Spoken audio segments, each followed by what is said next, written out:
Jesus didn't just tell parables to help people. He told parables to expose people. And many of his stories weren't misunderstood. They were understood instantly and rejected.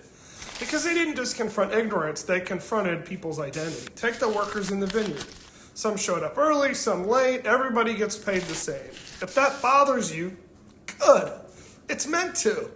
The people most offended by this story aren't the slackers. They're the disciplined people, the faithful people, the rule-keeping people.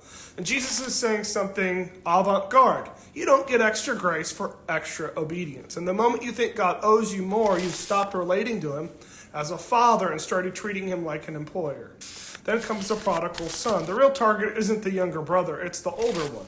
He obeys, stays, he never leaves. And when grace shows up for someone else, he refuses to enter the party.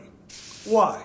Because he didn't want the Father, he wanted control. And Jesus is talking to people who confuse morality with intimacy and obedience with entitlement. And here's the part nobody likes. The Father goes out, humiliates himself by pleading with the self-righteous Son too. Grace doesn't just chase rebels, it often dismantles superiority. And then the Good Samaritan. To us it sounds inspirational, but it sounded offensive to the original audience. Jesus makes the hero a racial enemy, a theological outsider.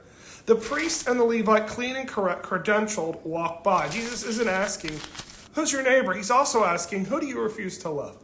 Here's the uncomfortable truth. Jesus' parables don't just wound sinners first. They wound people who think that they're right. They don't leave you inspired. They often leave you exposed. Because Jesus doesn't just tell stories to affirm our image. He tells us stories that help you decide. Will you cling to being right, or will you enter the kingdom of heaven? And if a parable never offends you, you might not be listening close enough.